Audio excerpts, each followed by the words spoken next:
위하여 그리스도 예수 안에서 함께 지어져 가느니라. 아멘. 할렐루야. 오늘은 함께 지어져 가는 교회라는 제목으로 말씀을 나누고자 합니다. 여러분, 이 개봉동 지역에 참 많은 교회들이 있죠. 제가 어저께 잠시 묵상을 하다가 이런 사진을 찍었습니다. 여기 앞에 보시면 발코니가 있죠. 이 발코니에서 찍었는데 혹시 보이실까요? 조금 더 확대해서 보여드리겠습니다. 제가 이 야경에 사진을 딱 찍었는데 보이는 게 십자가 네온 사인이 10개나 됩니다. 이 10군데 교회에서 네온 사인이 밝히 보이는데 참 교회가 많다. 그런데 요즘은 또 종탑이 없는 교회도 많이 있죠. 그래서 교회 종탑 없는 교회까지 포함하면 얼마나 될까? 지금 내 눈앞에 보이는 교회가 얼마나 될까? 이런 생각이 들었습니다. 또한 개봉역에서부터 우리 교회까지 걷는 동안 보이는 교회만 10개 이상이 됩니다. 또 그 거리도 이 거리도 다 참 많이 있죠. 교회가 전국의 교회 숫자가 6만여 교회가 된다고 합니다. 그리고 서울 경기 지역에 있는 교회만 2만 개가 넘습니다. 너무나도 많은 교회들이 있죠. 그리고 이 사람들이, 세상 사람들이 이렇게 많은 교회, 특히나 편의점보다 많은 교회다, 거의 2배나 더 많다라는 것을 비아냥거리면서 쓴 글을 제가 보았습니다. 참 가슴이 아프더라고요. 참 교회가 많이 있으면 그것이 좋은 것인데 왜 이렇게 조롱거리가 되고 있을까? 이 교회의 현실이 무엇일까? 왜 교회가 이렇게 되었을까 생각을 해봤을 때 교회가 교회답지 않고 교회가 진리를 잃어버리고 복음을 잃어버렸기 때문이 아닐까라는 생각이 들었습니다. 그리고 우리 교회가 이 수많은 교회들 사이에서 왜 또 존재해야 하는가라는 질문이 들었습니다. 아니, 더 근본적으로 해서 교회가 무엇이고 교회가 왜 존재해야 하는가라는 것을 생각하게 되었습니다. 여러분, 지역사회를 섬기고 구제를 많이 하면 그것이 참된 교회라 할 수 있을까요? 열심히 봉사하고 남을 섬기는 것이 교회라고 할 수 있을까요? 물론 교회 안에 이 모든 것들이 들어가야 합니다. 봉사해야 하고 구제해야 되고 전도해야 합니다. 하지만 이 봉사와 구제가 교회의 본질이라 말할 수는 없습니다. 왜냐하면 봉사활동과 구제활동은 사회 기업들도 다 할 수 있고 어떤 개인들도, 세상 사람들도 다 할 수 있는 것이기 때문이죠. 지역사회에 이바지하는 것도 교회가 아니어도 할 수 있는 것입니다. 그럼 교회만 가지고 있는 고유한 특성이 무엇일까요? 하나님께서는 이 교회에 어떠한 선물을 주시고 교회가 교회다운 것이 무엇이고 교회가 교회다우려면 우리가 무엇을 지켜야 할지를 우리가 생각해 봐야 할 것입니다. 하나님은 우리 교회를 통해, 이 하늘수망 교회를 통해 무엇을 이루고 싶으신 것일까요? 교회를 향한 어떤 뜻을 가지고 계실까요? 오늘 본문 말씀을 통해 우리가 함께 교회가 무엇인지 생각해 보길 원합니다. 먼저 첫 번째로 교회가 무엇일까요? 함께 읽어보겠습니다. 시작. 성부, 성자, 성령 안에서 지어져 가는 교회입니다. 우리 함께 말씀 읽겠습니다. 시작. 그의 안에서 건물마다 서로 연결하여 주 안에서 성전이 되어가고 너희도 성령 안에서 하나님이 거하실 처소가 되기 위하여 그리스도 예수 안에서 함께 지어져 가느니라. 아멘. 여러분, 이 말씀을 보시면 성부, 성자, 성령 하나님이 동시에 나타나고 계십니다. 성부가 어디 있죠? 어디가 성부라고 나와 있습니까? 여기에 하나님이라고는 되어 있지 않지만 주라고 되어 있습니다. 퀴리오스, 주, 이게 하나님을 뜻합니다. 그렇기 때문에 하나님 안에서라는 뜻이고요. 22절에는 성령 안에서, 그리고 세 번째로 그리스도 예수 안에서라고 해서 성부, 성자, 성령 안에서 교회가 세워져 가고 있다, 지어져 가고 있다라고 분명히 말하고 있습니다. 그러니까 교회란 하나님 안에 있어야 되는데 성부, 성자, 성령 안에 지어져 가는 공동체가 바로 교회다라고 성경은 말하고 있는 것이죠. 하나님은 한 분이시지만 동시에 세 분이다라고 말하는 것이 무엇입니까? 삼위 삼위일체입니다. 우리는 많이 들어봤고 삼위일체란 말도 많이 씁니다. 그러면 삼위일체가 여러분 이해가 되시는 분이 계실까요? 삼위인데 일체다? 세 분인데 한 분이다? 이게 좀 말장난 같기도 합니다. 이 사실은 사실 너무 신비로워서 우리의 머리로 이해할 수 있는 것이 아닙니다. 이 세상에 존재하는 형태가 아니기 때문이죠. 하지만 여러분, 이 삼위일체 하나님의 관계를 분명히 알아야 이 교회가 무엇인지, 우리가 어떤 교회가 되어야 하는지를 분명히 알 수 있습니다. 성부, 성자, 성령 하나님께서는 서로를 너무나도 사랑하시는 관계입니다. 그래서 한 몸이 되신 그냥 한 신이 아니라 공동체가 바로 하나님입니다. 하나님은 공동체십니다. 그래서 예수님께서 기도할 때 이렇게 기도하시기도 하셨습니다. 아버지께서 내 안에, 내가 아버지 안에 있는 것 같이 라고 말했고요.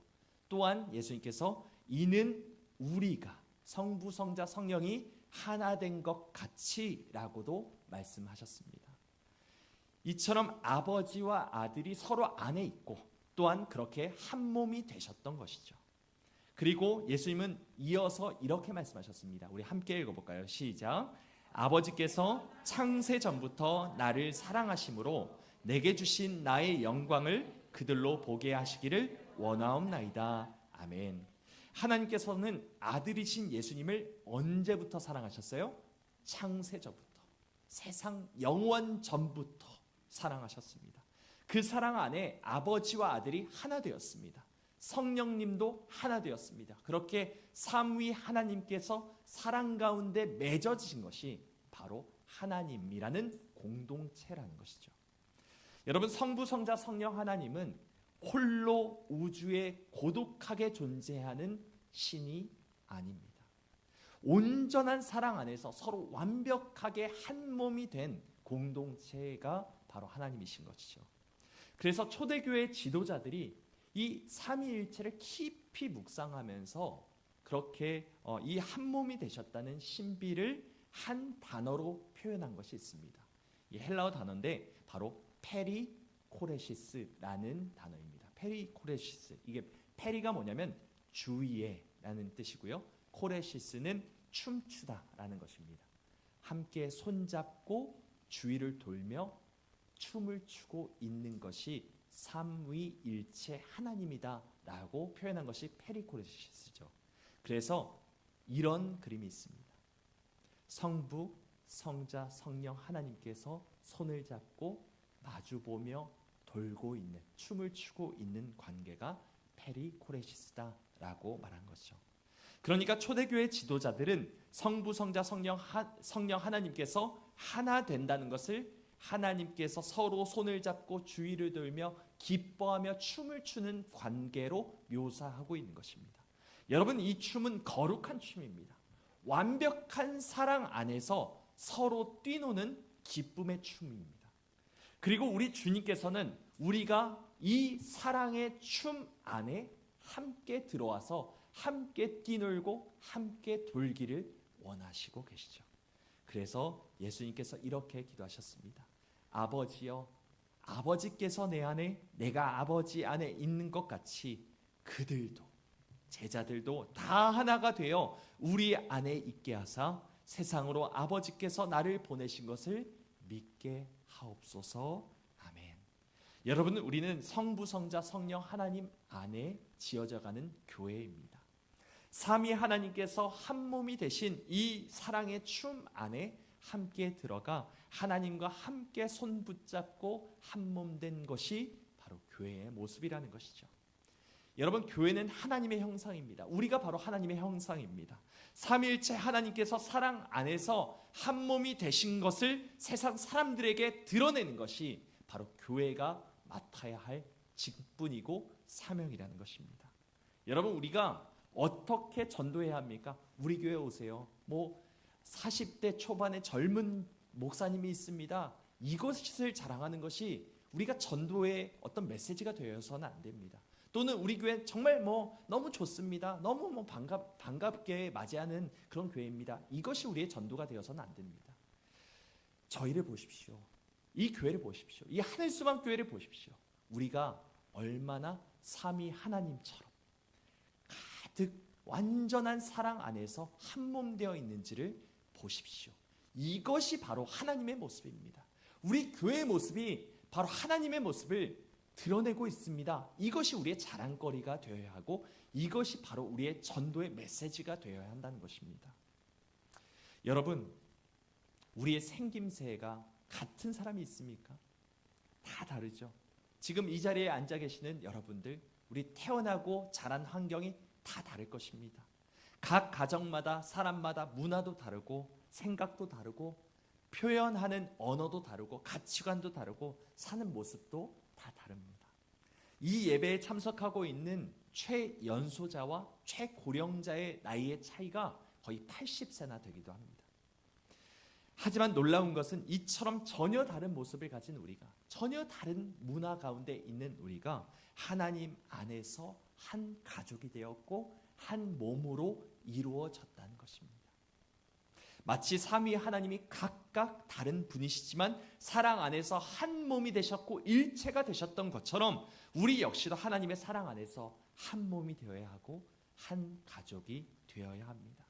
그냥 말로만 우리가 가족이지, 우리는 가족이야, 우리는 한 가족이야 말하는 것이 아니라 우리가 서로 정말로 사랑할 때, 서로 정말로 우리가 우리 안에 서로가 사랑할 때, 우리가 서로 한 몸이 되어갈 때 세상이 하나님을 보게 되는 것입니다. 우리를 보는 것이 아니라, 우리의 교회를 보는 것이 아니라 하나님을 보게 될 것이고 하나님을 주목하게 될 것입니다. 여러분, 어떤 사람은 교회가 부흥하려면 전도를 열심히 해야 한다 말합니다.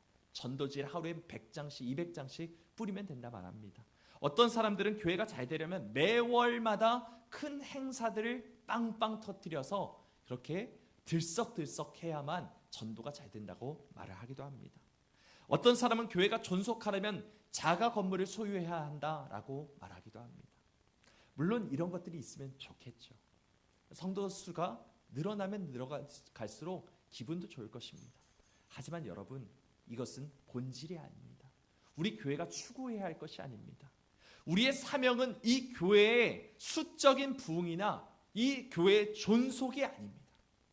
하나님의 사랑이 과연 무엇인지를 세상에 전하기 위해서 우리가 먼저 사랑하는 것이 바로 우리가 표현해야 하고 우리가 붙들어야 할 사명이라는 것이죠. 우리 교회가 한 가족이 되어서 서로 사랑하는 모습을 세상 사람들이 보고, 야, 어떻게 저렇게 사랑할 수 있는가라는 것을 감탄하게 하도록 하는 것이 우리 교회의 사명이자 이것이 진짜 전도라는 것입니다. 이것이 우리의 교회의 본질이며 우리 교회가 가장 우선해야 하는 가치임을 날마다 기억하며 우리가 그런 교회가 되기를 꿈꾸며 소망하는 그런 교회 되길 간절히 소망합니다. 우리 두 번째로 교회가 무엇일까요? 우리 함께 읽어보겠습니다. 시작. 말씀 위에, 네, 말씀 위에 지어져 가는 교회. 우리 함께 20절 말씀을 함께 읽어보겠습니다. 시작. 너희는 사도들과 선지자들의 터 위에 세우심을 입은 자라. 그리스도 예수께서 친히 모퉁이 돌이 되셨느니라. 아멘. 여러분, 이 말씀을 보시면 교회가 어디에 터 위에 서 있다라고 말하고 있습니까? 네, 말씀. 네, 사도들과 선지자들의 터 위에 세우심을 입었다라고 말씀하고 있습니다. 여러분, 사도들과 선지자들의 터가 무엇입니까? 우리 그래도 하늘소망교회 성도님들은 참 잘 아시는 것 같아요. 벌써 말씀이라고 대답을 하셨어요. 혹시나 모르시는 분들이 있으실까봐 다시 한번 설명을 드리자면, 사도들은 무엇을 기록한 사람들이죠? 신약 성경을 기록한 사람들입니다. 선지자들은 무엇을 기록했죠? 구약 성경을 기록한 사람들이죠. 그러니까 사도들과 선지자들의 터가 무엇이냐? 신구약 성경, 하나님의 약속의 말씀을 가리킵니다. 20절 끝부분을 보면 그리스도 예수께서 친히 모퉁이 돌이 되셨다라고 말씀하고 있죠. 여러분, 모퉁이 돌은 무엇이죠? 바로 이것이 모퉁이 돌입니다. 네, 지금 보시면 건축물이 있고요. 건물이 집이 있으면 그 중에 가장 모서리에 있는 돌이라고 해서 모퉁이 돌입니다. 그런데 이 건물에 있어서 가장 기준이 되는 돌이 무엇이냐? 이 모퉁이 돌입니다. 이것을 먼저 세워놓고 옆에 벽돌들을 쌓아가는 것이 그 당시 로마 시대의 건축물의 그 건축 방법이었습니다. 모든 건물의 기준, 모든 건물의 중심이 되는 돌이 바로 이 모퉁이 돌이죠. 그 당시 건축을 하는 사람들은 이 이유 때문에 이 모퉁이 돌이 매우 중요하다는 사실을 알기 때문에 아무 돌이나 막 사용하지 않았습니다. 기초가 반듯하고 단단해야만 건물이 온전히 세워질 수 있었기 때문이죠. 예수님이 교회의 모퉁이 돌이 되신다는 그 말은 이 교회에 없어서는 안 되는, 반드시 존재해야 하는 기초석이며 동시에 기준석이 된다라는 의미입니다. 여러분, 우리가 과연 우리 예수님을 우리 기준으로 삼고 있는지를 돌아보길 원합니다. 우리가 하나님의 약속의 터 위에, 하나님의 말씀의 터 위에 서 있고 이 기준 대신 예수님의 그 말씀 따라, 예수님의 뜻 따라 살아가고 있습니까? 여러분, 우리 주변엔 수많은 세상의 소리들이 난무하고 있습니다. 우린 자꾸 그 소리들에 현혹되고 있습니다. 어떤 사람은 TV 소리, 어떤 사람은 유튜브의 소리에 빠져 삽니다. 세상의 메시지를 자꾸 들으면 그 메시지가 내가 되어버리죠. 그 메시지가 나의 세상이 되어버립니다. 내가 생각하고 내가 판단하고 내가 그렇게 결정했다라고 착각하지만 사실 내가 지금껏 들은 메시지가 나의 세상이 되어버리고 나를 지배하고 있는 것이죠. 여러분, 우리는 무엇에 빠져 살고 있습니까? 어떤 소리에 귀를 기울이고 살아가고 있습니까? 무엇에 관심을 가지고 살아가고 있습니까? 누군가는 정치에 빠져 삽니다. 누군가는 투자에 빠져 삽니다. 누군가는 부동산에 빠져 살고 누군가는 여행에, 안락한 생활에, 누군가는 자식 교육에 몰두하며 살아가고 있습니다. 여러분, 우리 교회는 그래서는 안 됩니다. 우리가 몰두해야 하는 것은 이런 세상의 소리들이 결코 아닙니다. 물론 이 모든 것을 다 버리고 세상을 등지고 다 무관심해야 된다, 우리는 이런 거 다 몰라 라고 해서는 안 되겠죠. 세상을 등지고 산속으로 들어가는 것이 우리 주님의 뜻이 아닙니다. 문제는 우리의 기준이 자꾸 세상의 기준과 섞여버리는 데 있다는 것이죠.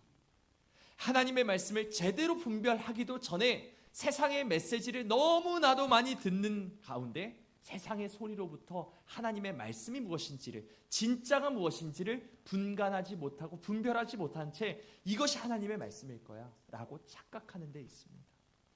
하나님의 말씀이 내 마음 안에 온전히 자리를 잡아야 이 어떤 세상의 문제도, 어떤 세상의 현상도 우리가 바르게 파악하고 바르게 분간할 수 있는데, 그래서 예수 그리스도의 기준으로 판단할 수 있는데, 과연 우리의 관점과 기준이 하나님의 말씀 위에 서 있고 예수 그리스도를 모퉁이 돌 되어서 그렇게 연결되어 있는지를 우리가 돌아보길 소망합니다.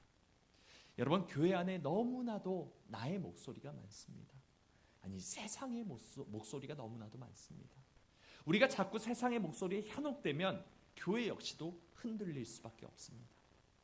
하나님의 말씀 하나로 일치되어야 하는 이 교회가 자꾸 이 소리 저 소리 세상의 소리로 뒤죽박죽 섞이고 있는 것은 아닌가, 우리의 교회를 다시 한번 돌아보길 원합니다.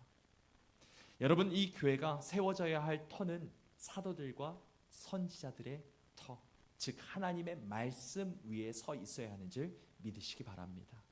그리고 예수 그리스도가 그 터의 주춧돌이 되어 주셔야 합니다.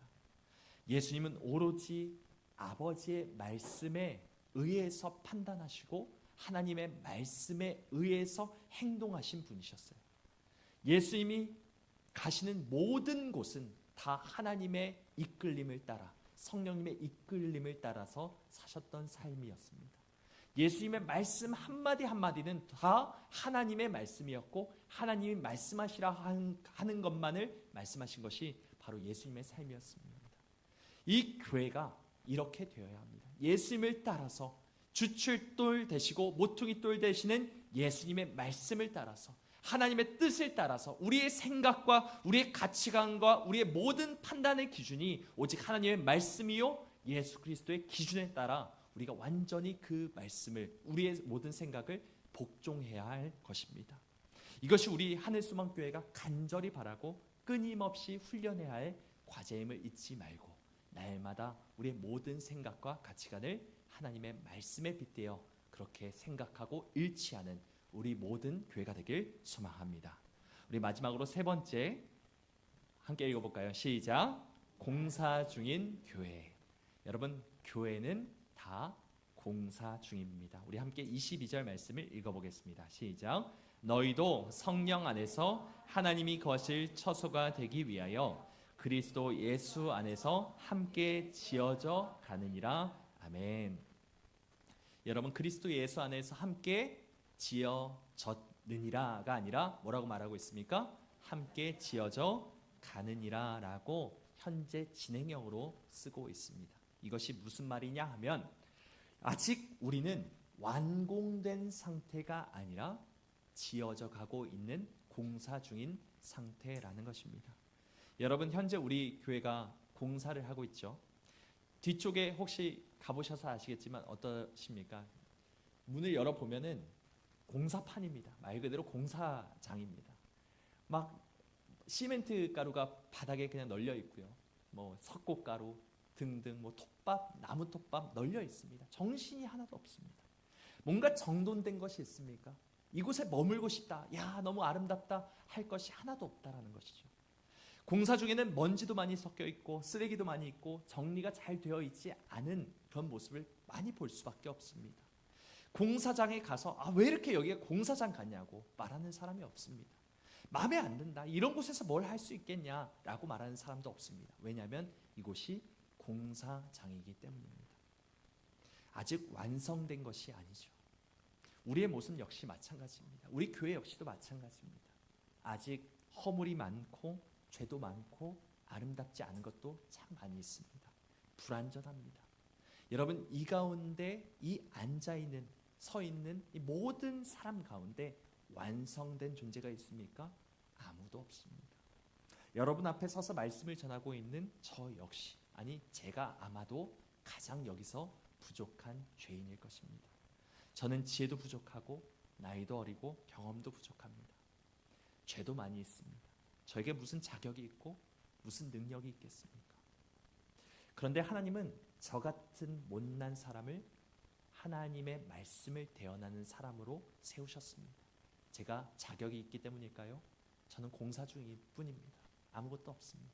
하지만 하나님께서 담임 목사로 세우시고 여러분 앞에 서게 하신 것은 저의 뜻이 아니라 하나님의 뜻이며 우리가 함께 지어져가는 존재임을 우리가 함께 누리고 함께 나누며 기뻐하기를 바라시는 하나님의 뜻에 있음을 우리가 기억하길 원합니다. 이 교회의 주인이신 우리 주님께서는 이렇게 불완전하고 부족하고 흠도 티도 많은 저를 세우셔서 이 교회를 이끌어가게 하셨습니다. 그런데 여러분, 예수님이 부르신 제자들이 다 그랬습니다. 예수님의 수제자 베드로를 한번 생각해 보십시오. 평범한 어부입니다. 학문을 배웠습니까? 아무것도 배우지 않았습니다. 글도 제대로 읽지 못하는 평범한 사람이었습니다. 게다가 그는 말만 앞서는 사람이었습니다. 다른 사람들이 다 주님을 버려도 저는 끝까지 남아있겠습니다 했던 사람입니다. 그런데 어땠습니까? 그가 당신도 나사렛 도당이다, 당신이 이 예수의 제자다라고 말했을 때 나는 아니요 3번이나 부인하며 예수님을 저주하기까지 했습니다. 또한 그는 주먹이 먼저 나가는 다혈질의 사람이었습니다. 겟세마네 동산에서 군인들이 예수님을 잡으러 왔을 때 그가 먼저 칼을 빼들어서 대제사장의 종인 말고의 귀를 자르지 않았습니까? 무식쟁이의, 말만 앞서는 말쟁이의, 주먹이 먼저 나가는 이런 사람을 보시고 우리 주님께서 뭐라고 말씀하셨습니까? 이렇게 말씀하십니다. 우리 함께 읽어보겠습니다. 시작. 또 내가 내게 이르노니 너는 베드로라. 내가 이 반석 위에 내 교회를 세우리니 음부의 권세가 이기지 못하리라. 아멘. 여러분, 베드로가 무엇입니까? 반석이란 뜻입니다. 반석이 무엇입니까? 변하지 않는다는 것입니다. 항상 거기에 있다라는 뜻이죠. 영원함을 상징합니다. 그런데 이 말도 안 되는 것을, 말도 안 되는 타이틀을, 베드로라는 타이틀을 이 시몬, 요한의 아들 시몬에게 선물로 주셨습니다. 네가 영원한 교회가 될 것이다. 네가 하나님의 거룩한 처소가 될 것이다. 선물로 주신 것이죠. 우리 주님은 이렇게 불완전하고 부족한 베드로를 교회의 리더로 삼으시고 교회를 세워 나가셨습니다. 여러분, 이처럼 하나님의 뜻은 쉽사리 이해가 되지 않습니다. 아니, 이해할 수가 없습니다. 여러분, 공사장의 모습을 보고 와, 참 아름답다 할 사람이 아무도 없는 것과 마찬가지입니다. 공사가 끝나고 건물이 완성되기 전까지는 그 건물이 어떤 모습일지는 그냥 상상할 수밖에 없는 것이죠. 우리 교회 역시도 마찬가지입니다. 내 옆에 있는 지체가 좀 부족해 보이고 내 마음에 안 들 수도 있습니다. 저 사람 왜 저럴까? 참 답답하다 할 만한 그런 마음도 드는 그런 사람들도, 부족한 사람이 있을 수도 있습니다. 내가 속한 구역이나 기관 가운데 좀 안 맞는 사람이 있을 수도 있습니다. 이미 마음을 닫은 지 오래된 그런 사람이 있을 수도 있습니다. 되도록이면 마주하지 않으려 하고 대화를 피하려 하는 그런 사람이 있을 수도 있습니다. 하지만 여러분, 나도 그 사람도 다 하나님 안에서 공사 중이라는 것을 기억하시기 바랍니다. 하나님의 성전으로 다 지어진 상태가 아니라 지어져 가고 있다는 것을 기억하면 조금 더 너그러이 그 사람을 이해할 수 있지 않을까요? 저 사람이 아직 공사 중이구나. 아직 여러 가지 먼지 투성이고 부족함 투성이지만 언젠간 하나님의 거룩한 처소로 완성될 날이 있을 거야. 그것이 우리의 믿음이요, 우리가 바라야 할 소망이라는 것입니다. 여러분, 우리 하늘소망교회는 아직 미완성입니다. 나도 미완성이고 내 옆에 있는 지체도 미완성입니다. 아직 공사 중이라 여러 가지로 너저분하고 먼지도 많이 있습니다. 하지만 하나님이 진행하시는 이 모든 공사가 완성이 된다면 우리는 모두 찬란하게 빛나는 하나님의 성전이 될 것입니다. 그 모습을 소망하며 그 완성된 교회의 모습을 바라며 함께 지어져가는 우리 모두가 되기를 간절히 소망합니다. 마지막으로 짧게 하나를 더 나누고자 하는데요. 우리는 모두 다 하나님의 거룩한 성전, 이 22절 말씀처럼 하나님이 거하실 처소라는 것입니다. 여러분, 지금 중문이 달렸어요. 어떤가요? 중문이 예쁘죠. 그런데 만약에 이 중문이 발주를 넣은 이 발주자가 하늘소망교회가 아니라 어떤 술집이라고 생각해 보십시오. 이 중문은 어디로 갔겠습니까? 술집의 중문이 되었을 것입니다. 이 중문이 행복하고 아름다운 이유는 이 중문이 교회에 완성된 어떤 재료가 되었기 때문입니다. 여러분, 우리가 그런 존재입니다. 아무것도 아닌 보잘것없는 존재요, 미약한 존재요, 부서진 존재인데 하나님께서는 그런 죽은 돌, 부서진 돌을 아름답다 부르시고 네가 나의 거할 처소가 되어라 말씀하시며 우리를 하나하나 쌓아서 하나님이 거하실 방이요, 하나님이 거하실 성전으로 세워가고 계신다는 것이죠. 이 얼마나 영광스럽고 기쁜 일입니까? 하나님이 거하실 처소가 바로 내가 된다니, 이 교회가 된다니 얼마나 영광스럽고 기쁜 일입니까? 우리가 이러한 기쁘고 영광스러운 일을 너무나도 하찮게 여기고 있는지 우리 자신을 다시 한번 돌아보길 원합니다. 이 교회가 아름다운 하나님의 성전이 되기 위하여 우리가 항상 이 세상을 바라보는 것이 아니라 우리의 눈을 들어 하나님의 영광스러운 얼굴을 보길 원합니다. 내가 언젠간 주님을 만나 뵙고 주님이 거하시는 처소로서 완성될 그날을 바라보며 날마다 하루하루 주님과 함께 동행하며 사는 우리 모두가 되길 원합니다.